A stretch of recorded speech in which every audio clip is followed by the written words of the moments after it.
एक आम आदमी है रायपुर का, उसको कुछ कंप्लेन करनी हो या फिर फीडबैक देना हो, क्या इजीएस्ट तरीका आपने निकाला है? डैशबोर्ड मेरे बगल में ही रहता है, तो मैं खाली टाइम बैठ के क्या शिकायतें आई वो देखते हैं। काफ़ी कोचिंग्स होती हैं, एस्पिरेंट्स होते हैं, उनके जो मोटिवेशन का एक कारण ये भी होता है कि उनका लेविस लाइफ स्टाइल होता है, कार मिलती है, बंगला मिलता है। लेकिन सिविल सेवा आपको मौका देती है कि आप जिस क्षेत्र में अच्छा करना चाहते हो उन क्षेत्रों में आप काम कर सकते हैं। आप दंतेवाड़ा में भी एज ए जिला सीओ थे, क्या होता है ऐसे सेंसिटिव इलाकों पे वर्क करना? तो छत्तीसगढ़ का केवल एक क्षेत्र अब ऐसा है जो प्रभावित है, लेकिन बाहर के लोगों को ऐसा लगता है कि आप रायपुर एयरपोर्ट पे उतरेंगे और आप उस समस्या से दो चार हाथ हो जाएगा आपका। ऐसा नहीं होता है। आप यूपी से बिलोंग करते हैं, अब पिछले सालों से छत्तीसगढ़ में रहते हैं, कैसा लगता है इधर छत्तीसगढ़ में रहने का? उत्तर प्रदेश की नज़रों में छत्तीसगढ़ का हूँ और मैं मानता हूँ कि मैं अब छत्तीसगढ़ का हूँ। सो आज पहली बार हमारे पॉडकास्ट में एक सिविल सर्वेंट आने वाले हैं जिनका नाम है गौरव सिंह, जो अभी रायपुर के कलेक्टर के रूप में कार्यरत हैं। इनकी इंस्पायरिंग स्टोरीज़ और इनकी गवर्नेंस के तरीके को हम लोग जानेंगे। तो हम इनसे जानेंगे इनके एक्सपीरियंसेस के बारे में और सिविल सर्विस की तैयारी के बारे में। तो मिलते हैं हम लोग गौरव सिंह सर से आज के इस एपिसोड में।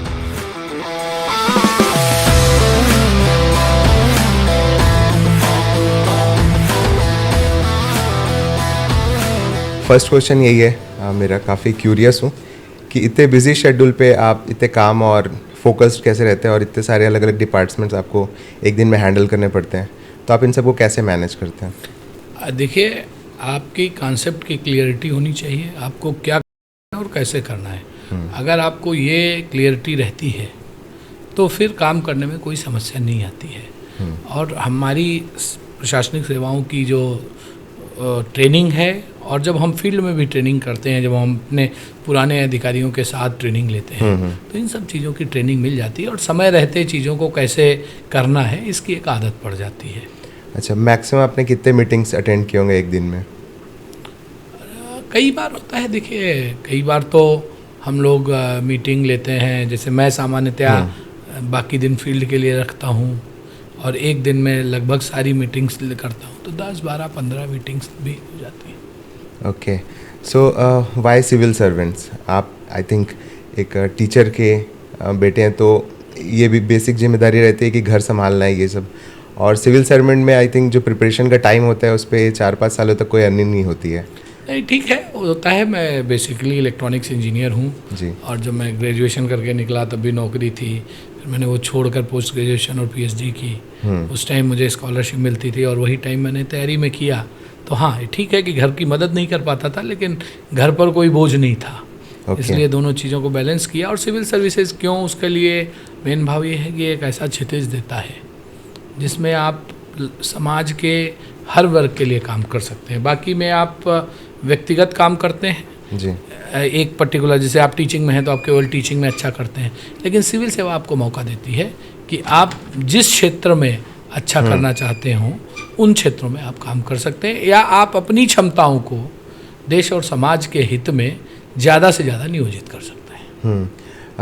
जो आईएएस का इंटरव्यू होता है वो काफ़ी इंटरेस्टिंग होता है।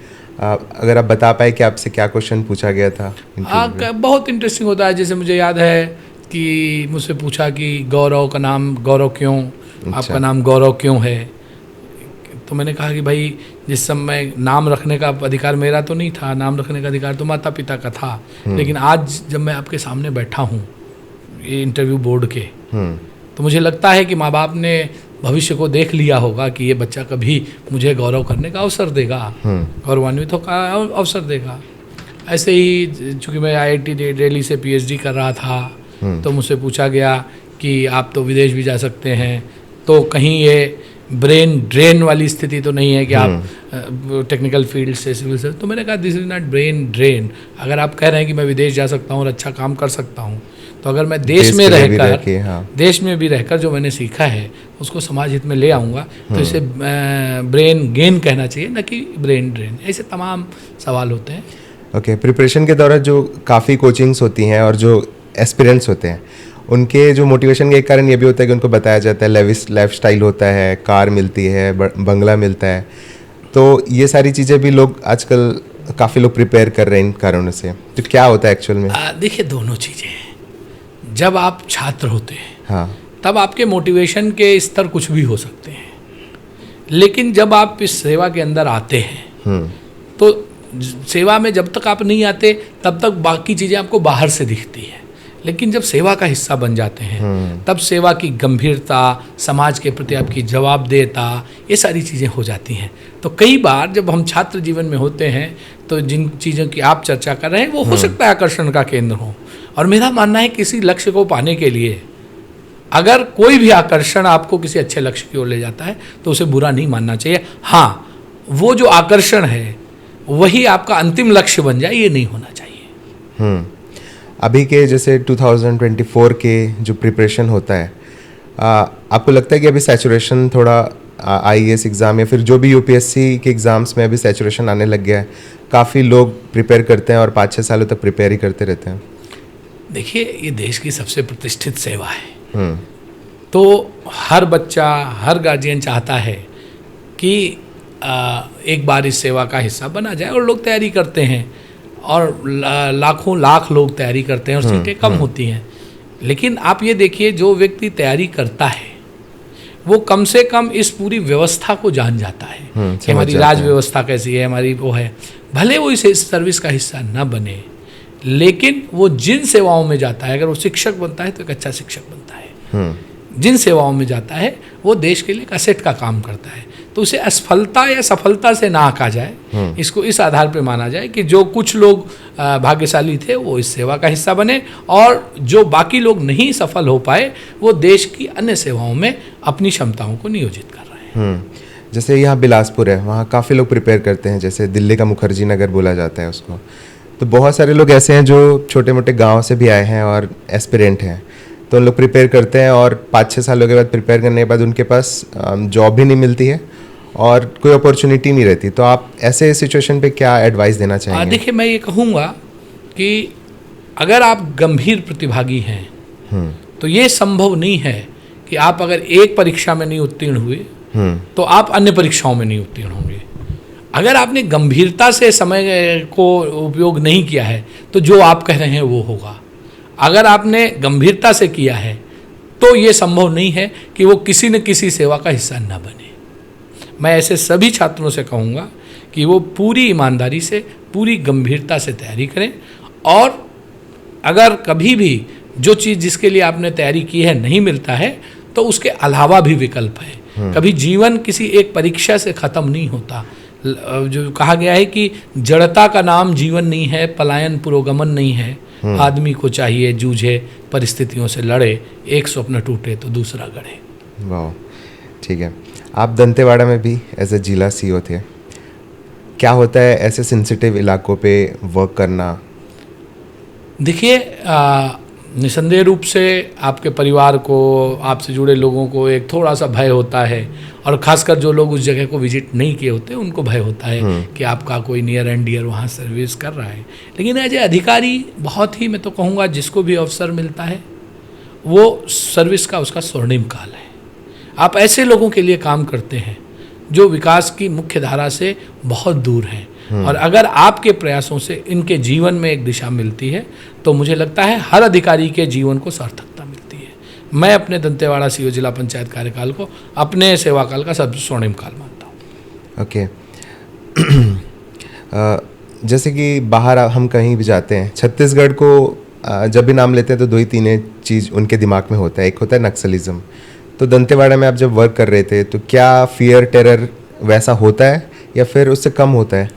नहीं, देखिए, अब छत्तीसगढ़ की बात करें तो छत्तीसगढ़ का केवल एक क्षेत्र अब ऐसा है जो प्रभावित है, लेकिन बाहर के लोगों को ऐसा लगता है कि आप रायपुर एयरपोर्ट पे उतरेंगे और आप उस समस्या से 2-4 हाथ हो जाएगा आपका। ऐसा नहीं होता है। हाँ, जो बहुत दुर्गम क्षेत्र हैं जहाँ पर अभी बहुत ही संवेदनशीलता से काम किया जा रहा है, वहाँ पर थोड़ा बहुत भय रहता है। कई बार हम लोग भी गए हैं, कई बार काम करने के दौरान सूचनाएं भी मिली हैं, थ्रेट भी मिले हैं, सब चलता है। बट जीवन में आपने जो रास्ता चुना है वो चुनौतियों का रास्ता है, और जब आप वहाँ से निकलते हैं, जैसे मैं अगर व्यक्तिगत आप मुझे कहेंगे तो जितना प्यार मुझे दंतेवाड़ा के लोगों से मिला, जितना खुशी मुझे उन लोगों के लिए काम करके हुई, उतनी शायद अन्य जगहों पर नहीं हुई, क्योंकि उनको कुछ उनके लिए करके मुझे भी बहुत अच्छा लगता था। और ऐसे लोग जो पहले व्यवस्था में विश्वास करने से डरते थे, अगर वो आप पर विश्वास करते हैं, व्यवस्था पर विश्वास करते हैं, तो आपको बहुत अच्छा लगता है। एक थोड़ा सा चेंज लाना जो है, बट ऑब्वियस। ओके। अब उसके बाद जैसे रायपुर है, मेट्रो सिटी जैसा ही है, एक गांव में छोटे मतलब थोड़े सेंसिटिव इलाके पे वर्क करना और ऐसे फास्ट रनिंग सिटी पे वर्क करना, क्या डिफरेंस होता है एज अ? देखिए, ये निर्भर करता है जब आप कहीं एज ए अधिकारी जाते हैं, और मैं तो रायपुर में 2.5 साल से जिला पंचायत रहा हूँ। ओके। तो मेरे लिए रायपुर का एक एक चाहे वार्ड हो, चूँकि कोरोना के टाइम नगर में भी काम करने को मिला, पंचायत तो शायद कोई ऐसी हो जहाँ मैं जिस गांव में न गया हूँ, तो रायपुर के बारे में तो मैं पूरी तरीके से परिचित हूँ। और न भी परिचित हो व्यक्ति जब आता है तो उसके सामने एक कैनवास होता है कि उसे क्या क्या करना है, क्या अपॉर्चुनिटीज़ हैं जिनको एक्सप्लोर किया जा सकता है, क्या समस्याएं हैं जिन पे काम किया जा सकता है। और जैसा कि आपने कहा कि रायपुर अब मेट्रो सिटी बनने की दिशा में है, तो आज हमें रायपुर में एम्प्लॉयमेंट जनरेशन की बात करने की आवश्यकता है। ईज ऑफ डूइंग बिजनेस कैसे सरल हो पाए उसके लिए करना है, ट्रैफिक पे काम करने की आवश्यकता है। ऐसी तमाम चीज़ें हैं जो आपको मेट्रो सिटी, पब्लिक ट्रांसपोर्ट कैसे और अच्छा, ये तमाम विषय हैं जिन पर और अच्छा काम किया जा सकता है। ओके। जो एथिकल चीज़ें होती हैं, अक्सर ये बात किया जाता है कि जो एडमिनिस्ट्रेशंस होते हैं उस पर एथिकल जो कॉन्फ्लिक्ट होते हैं वो बहुत देखने को मिलता है। जैसे कि आप किसी इलाके पे गए हैं तो वहाँ लोग बोलते हैं कि पुलिस वाले गलत हैं, लोकल बोलते हैं कि हम सही हैं। इन सारे डिसीजंस को आप कैसे हैंडल करते हैं? देखिए, लोकतांत्रिक व्यवस्था में हर स्टेक होल्डर का अपना एक वो है। मेरा मानना है कि अगर आप बैठते हैं, समझते हैं और निष्पक्ष भाव से बैठते हैं, अगर आप बायस्ड नहीं हैं, तो फिर किसी समस्या के सल्यूशन तक पहुंचने में समस्या नहीं होती है। और जब सामने वाले स्टेक होल्डर को भी पता चल जाता है कि आप बिना बायस होके उसकी बात को सुन रहे हैं, तो फिर वो बात को समझता है। और मेरा 10-11 वर्षों का प्रशासनिक अनुभव कहता है कि अगर आप स्टेक होल्डर्स के साथ बैठते हैं, चर्चा करते हैं, तो रास्ता निकलता है। एक आम आदमी है रायपुर का, उसको कुछ कंप्लेन करनी हो या फिर फीडबैक देना हो, तो क्या ईजीएस्ट तरीका आपने निकाला है? देखिए, मेरा अपना नंबर भी लगभग लोगों के पास है। लोग मुझे मैसेज से फीडबैक दे देते हैं, कॉल कर लेते हैं। और आपकी जानकारी के लिए बता दूं, मैं जहां सबसे पहले नौकरी शुरू किया था, असिस्टेंट कलेक्टर रायगढ़, वहाँ के लोगों के भी अभी तक कई लोगों के फ़ोनों में मेरा नंबर दर्ज है और वो वहाँ की समस्याएं भी बताते हैं। फिर मैं उनको बताता हूँ मैं अब वहाँ नहीं हूँ। कई बार मैं वहाँ के संबंधित अधिकारी को उनका मैसेज फॉरवर्ड कर देता हूँ कि आपके यहाँ का है। तो ये लगभग, और कोरोना के टाइम तो हमारा नंबर लगभग लोगों के पास पहुँच गया। तो आज भी नंबर है, तो फीडबैक कोई समस्या नहीं है। वैसे हमारा 5 दिन कलेक्टर जनदर्शन चलता है, 4 हमने हेल्पलाइन नंबर दी हैं जिन पर कोई भी व्यक्ति अपनी शिकायत, फीडबैक कुछ भी दे सकता है, जिसको हम लोग पर डे मॉनिटर करते हैं। कलेक्ट्रेट में भी कोई भी व्यक्ति कभी भी आकर मिल सकता है अगर मैं उपस्थित हूँ। तो लोगों को मिलने की, लोगों को अपनी बात बताने की, उसकी कोई, मुझे नहीं लगता कोई समस्या है। ये जो कॉल सेंटर आप बता रहे हैं, इसको आप पर्सनली मॉनिटर करते हैं? हाँ, आप अगर देखेंगे तो मेरे ऑफिस में भी इसका डैशबोर्ड मेरे बगल में ही रहता है। तो मैं खाली टाइम बैठ के क्या शिकायतें आई वो देखते हैं। एक एक शिकायत मुझे मैसेज में आती है। और हम लोग हर दिन शाम को ऑफिस से घर जाने से पहले आज दिन की रिपोर्ट क्या है, कितने क्या हुआ, उसको पर डे मॉनिटर किया जाता है। आप दंतेवाड़ा में थे तो एम्प्लॉयमेंट के लिए भी आपने कुछ कॉल सेंटर वगैरह स्टार्ट किया था? वहाँ पर हम लोगों ने दंतेश्वरी सेवा करके एक ई रिक्शा, महिलाओं के लिए ई रिक्शा की व्यवस्था की थी। बीपीओ सेंटर शुरू किए गए थे। कुछ गारमेंट्स के काम पे हम लोग काम कर रहे थे। उसके बाद में वहाँ नहीं था, लेकिन हाँ, वहाँ पर कड़कनाथ का लेकर काम किया गया। ऐसे तमाम चीज़ें जो लोकल की जा सकती थी, वहाँ जैविक राइस को कैसे ब्रांड किया जाए उस पर काम किया गया। ऐसे तमाम चीज़ें, हर जहाँ पर आप ज़िले में जाते हैं वहाँ कुछ न कुछ विशिष्टता होती है। उस विशिष्टता को अपॉर्चुनिटी में कैसे बदला जाए और उस लोकल प्रोडक्ट को ग्लोबल प्रोडक्ट की ओर कैसे ले जाया जाए, इसकी कोशिश रहती है। कहीं कहीं उसमें सफलता मिलती है और कहीं कहीं उतनी सफलता नहीं मिलती है। ओके। एक इनिशिएटिव आपका अभी शायद कोचिंग को लेकर आपने स्टार्ट किया है, जो फ्री कोचिंग्स ऑनलाइन। हाँ, उसमें हम लोगों ने किया है कि एक यहाँ हमारे ज़िले में एक स्टूडियो है, उसमें हमने शहर के जो नामचीन शिक्षक थे, हमारे स्कूलों के अच्छे शिक्षक थे, कुछ कोचिंग संस्थाओं के शिक्षक थे, उनका एक पूल बनाया है। ओके। उन लोगों ने आपस में अपने सब्जेक्ट टॉपिक्स बांट लिए हैं और 20 सेंटरों पर ज़िले में हमने एग्ज़ाम कराया था। उस एग्ज़ाम में जो बच्चे क्वालिफाई हुए उन बच्चों को 20 सेंटरों पर ऑनलाइन क्लासेज होती हैं शाम को 2 घंटे, जिससे कि हम ये तो नहीं कह सकते कि पूर्ण रूप से चयन की गारंटी सी है, लेकिन ये ज़रूर है कि कम से कम उनको एक दिशा देने का काम है और उनको ये भाव ना आए कि हमको कोचिंग नहीं है, हमें और हम लोग अन्य कोचिंगों में जो अच्छे टेस्ट पेपर्स हैं और जो उनके मॉड्यूल्स हैं वो भी उपलब्ध करा रहे हैं। ओके, रायपुर में अब काफ़ी समय हो गया आपको, तो यहाँ जैसे अभी क्राइम्स और जितने ये चीज़ें हैं इनकी न्यूज़ काफ़ी रेगुलर सुनने मिलती है, तो ये पहले से ऐसे हैं या फिर अभी जो मीडिया है बढ़ रही है इसके देखिए कारण से? दोनों चीज़ें होती हैं। जब विकास बढ़ता है, औद्योगिक चीज़ें बढ़ती हैं, पॉपुलेशन बढ़ती है, तो उसके साथ ये चीज़ें भी बढ़ती हैं। लेकिन हम प्रशासन की ये जिम्मेदारी है कि हम लोगों को राहत देने के लिए बेहतर से बेहतर कानून व्यवस्था कैसे दे पाएँ। जो घटनाएं सामने आ रही हैं हम लोग उनका अवलोकन कर रहे हैं और एनालिसिस कर रहे हैं कि किन कारणों से हो रही है।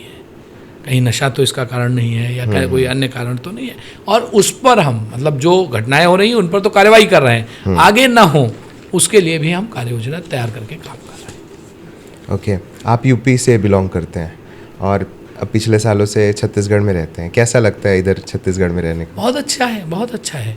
बहुत अगर आप प्राकृतिक रूप से देखें तो सुंदरता का भंडार है, लोग बहुत सीधे हैं, आप उनके लिए जब काम करते हैं तो आपको बहुत सम्मान मिलता है, और